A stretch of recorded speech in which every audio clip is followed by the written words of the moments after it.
Hello friend, welcome back to my channel. आज हम बहुत ही टेस्टी, बहुत ही यूनिक सी रेसिपी लेके आए हैं जो कि हम मुरमुरे से बनाने वाले हैं और सूजी से। तो इसके लिए सबसे पहले मुरमुरे में हम पानी डालेंगे।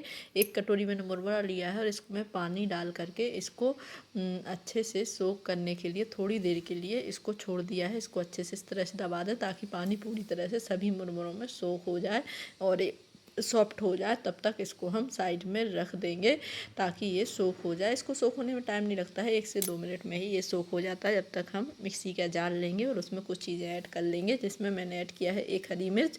उसके बाद मैंने इसमें ऐड किए हैं कुछ धनिया के डंठल, धनिया पत्ती के। आप धनिया पत्ती चाहे धनिया पत्ती भी ऐड कर सकते हैं, पर डंठल मेरे पास पड़ा था तो मैंने डंठल ही यूज कर लिए। ये भी बहुत ही टेस्टी लगते हैं। उसके बाद हम इसमें ऐड करेंगे और कुछ चीज़ें। तो इसमें थोड़ा सा मैंने मतलब फ्रेश दही था वो लिया था, साथ ही मैंने लहसुन अदरक को कूट करके ऐड कर दिया था, क्योंकि थोड़ा सा मेरा कुटा हुआ लहसुन अदरक हम सोच रहे थे इसको बाद में ऐड करेंगे, पर मैंने साथ ही ऐड करने का सोचा तो फिर मैंने ऐसे ही इसमें ऐड कर दिया।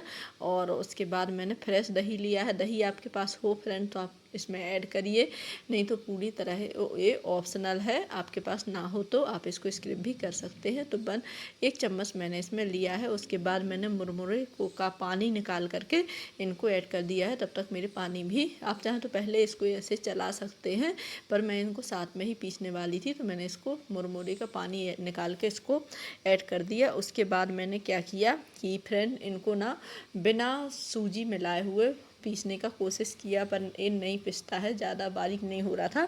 तो मैंने सोचा बाद में सूजी ऐड करेंगे, तो फिर मैंने इसमें 1 कटोरी सूजी साथ ही ऐड कर दी, जिससे क्या होता है कि पिसने में ना हेल्प मिल जाती। मुरमुरे थोड़े से हल्के होते हैं, कितना भी फूल जाए कुछ भी, तो ये पिसने में थोड़ा सा दिक्कत हो रहा था और पानी की क्वांटिटी भी ज़्यादा हो सकती थी, इसलिए मैंने सूजी हल्का सा बड़ा दाना भी लग रहा था तो मैंने ऐड कर दिया 1 कटोरी। और उसके बाद इसमें थोड़ा सा पानी ऐड करके पीसना फ्रेंड, क्योंकि बिना पानी के सूजी नहीं पिस पाएगा, क्योंकि हमारे मुरमुरे भी गीले थे, हल्के से भीगे हुए। तो पानी ऐड करने के बाद इनको अच्छे से मैंने पीस के तैयार कर लिया है। इस तरह से डो बन जाएगा।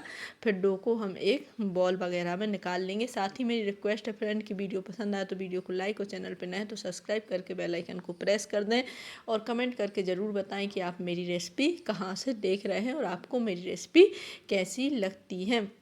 उसके बाद मैंने इसको चम्मच से निकाल के एक बॉल में ऐड कर दिया था। साथ ही जो मेरा जार था उसमें थोड़ा सा पानी डाल के और इसको खंगाल के भी ऐड कर दिया था, क्योंकि सूजी है, थोड़ी देर हम इसको रखेंगे तो ये फूलेगी थोड़ी बहुत, तो ये पानी एडजस्ट हो जाएगा। तो उसको डालने के बाद उसको अच्छे से मैंने मिक्स कर दिया था और मिक्स करने के बाद मैंने इसको थोड़ी देर रखा जब तक कि बाकी की तैयारियाँ कर ली थी। और उसके बाद मैंने इसमें ऐड किया था कुछ चीज़ें। तो मैंने इसमें ऐड किया सबसे पहले बारीक चॉप किया हुआ प्याज और बारीक चॉप की हुई धनिया पत्ती, और उसके बाद मैंने इसमें साबुत जीरा ऐड किया था और थोड़ा सा टेस्ट के अकॉर्डिंग नमक लिया है। और बाकी इसमें ज़्यादा कुछ नहीं लेना है।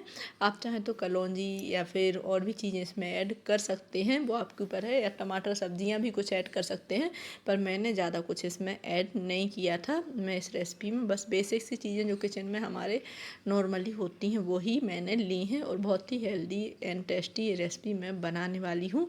तो इस तरह से मैंने इसको मिक्स कर दिया था। मिक्स करने के बाद मैंने आगे की तैयारी की। उसके बाद हम एक पैन को गरम करेंगे और एक ही बार में हम कोशिश करना फ्रेंड कि पैन में ही बनाए, नहीं तो कढ़ाई में सिर्फ एक बार में आप एक ही रेसिपी बना पाएंगे, और पैन आपका जितना बड़ा होगा उतनी रेसिपी आप एक बार में बना पाएंगे और आप जल्दी कर पाएंगे। तो पैन में इस तरह से इसको डालते जाएंगे और अपने इससे फैलाते जाएंगे चम्मच से ही।